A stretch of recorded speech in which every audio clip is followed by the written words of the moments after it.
کہ وہ آپ کے گھر کی دیوار پر دیکھ کر اس سنت پر عمل کرنا شروع کر دے تو اس کے اس عمل کو زندہ کرنے کا ثواب آپ کو بھی ملے گا اور اس کو بھی ملے گا۔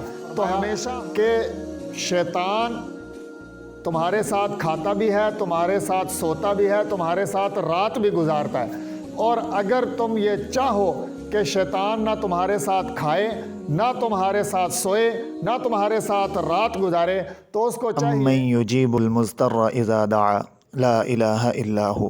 الصلاة والسلام علی النبی ورحمۃ اللہ وبرکاتہ۔ بینوا بلغوا یسروا بشروا۔ السلام علیکم ورحمۃ اللہ وبرکاتہ۔ بسم اللہ الرحمن الرحیم۔ سلسلہ اسوہ حسنہ یعنی نبی صلی اللہ تعالیٰ علیہ وسلم کی سنتوں پر عمل کرنا اور ان کے تمام فوائد کے اعتبار سے ہم نے یہ ایک سلسلہ شروع کیا ہے۔ اللہ رب العزت ہمارے اس سلسلے کو اپنی بارگاہ میں قبول فرمائے اور امت مسلمہ کے اندر اپنے نبی کے طور طریقے اپنانے اور ان پر عمل کرنے کا شعور پیدا فرمائے۔ تو سلسلہ اسوہ حسنہ میں آج کا جو ہمارا سبق ہے وہ کھانے کی سنتیں چل رہی تھیں، ان میں سے آج دوسری سنت ہے کہ کھانا کھانے سے پہلے بسم اللہ الرحمن الرحیم پڑھا جائے۔ اب ہم میں سے ہر کوئی جانتا ہے کہ کھانا کھانے سے پہلے بسم اللہ الرحمن الرحیم پڑھی جاتی ہے۔ اکثر اوقات انسان کھانا کھانے سے پہلے بسم اللہ پڑھنا بھول جاتا ہے، تو اس کے لیے آپ اپنے گھر میں جس جگہ پر بیٹھ کر کھانا کھاتے ہیں اس جگہ پر سائیڈ پر دیوار پر آپ کھانا کھانے کی دعائیں جو ہیں وہ چسپا کر دیں، لگا دیں، چپکا دیں، تاکہ جب بھی آپ وہاں پر بیٹھ کر کھانا کھائیں تو آپ کو آٹومیٹکلی وہ یاد آ جائے اس کو دیکھ کر اور آپ دعا پڑھ لیں۔ اب بعض لوگ سوچیں گے کہ گھر میں ایک دیوار پر دعا لگی ہوگی، آنے والا مہمان پوچھے گا کہ یہ کیا چیز ہے؟ تو بھائی ہر کام کے اندر نیگیٹیوٹی نہیں بلکہ پازیٹیوٹی سوچنا چاہیے۔ ہر کام کے اندر منفی طور پر نہیں سوچنا چاہیے، مثبت انداز میں سوچنا چاہیے۔ اب آپ یہ سوچیں کہ اگر کوئی آئے اور آ کر آپ کے گھر کی دیوار پر یہ لکھا ہوا دیکھے کہ کھانا کھانے سے پہلے بسم اللہ پڑھنی ہے، تو ہو سکتا ہے کہ وہ آپ کے گھر کی دیوار پر دیکھ کر اس سنت پر عمل کرنا شروع کر دے تو اس کے اس عمل کو زندہ کرنے کا ثواب آپ کو بھی ملے گا اور اس کو بھی ملے گا۔ تو ہمیشہ ہر عمل کے اندر مثبت سوچنا چاہیے۔ تو بسم اللہ الرحمن الرحیم کھانا کھانے سے پہلے پڑھنا یہ بہت ساری احادیث کے اندر آیا ہے۔ اب کھانا کھانے کی ایک اسپیشل جو ہے وہ دعا بھی موجود ہے، بسم اللہ و برکات اللہ۔ اچھا یہ میں نے آپ حضرات کے جو ہے نا وہ تھوڑا سمجھا دوں کہ بسم اللہ وعلی برکات اللہ بہت ساری کتابوں کے اندر یہ دعا ملتی ہے، لیکن اس دعا کے جو صحیح الفاظ ہیں بسم اللہ و برکات اللہ ہیں۔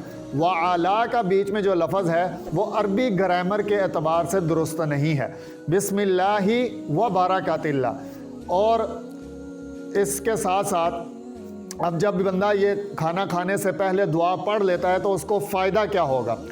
تو کھانا کھانے سے پہلے جب بندہ دعا پڑھ لے گا تو مسلم شریف کے اندر روایت موجود ہے اور بھی حدیث پاک کی کتابوں کے اندر یہ بات موجود ہے کہ رسول اللہ صلی اللہ تعالیٰ علیہ وسلم نے فرمایا کہ شیطان تمہارے ساتھ کھاتا بھی ہے، تمہارے ساتھ سوتا بھی ہے، تمہارے ساتھ رات بھی گزارتا ہے، اور اگر تم یہ چاہو کہ شیطان نہ تمہارے ساتھ کھائے، نہ تمہارے ساتھ سوئے، نہ تمہارے ساتھ رات گزارے، تو اس کو چاہیے کہ جب بندہ اپنے گھر جائے تو گھر والوں کو سلام کرے، جب کھانا کھائے تو پہلے بسم اللہ پڑھے، اور جب سونے لگے تو سونے کی دعائیں وغیرہ پڑھ کر سوئے۔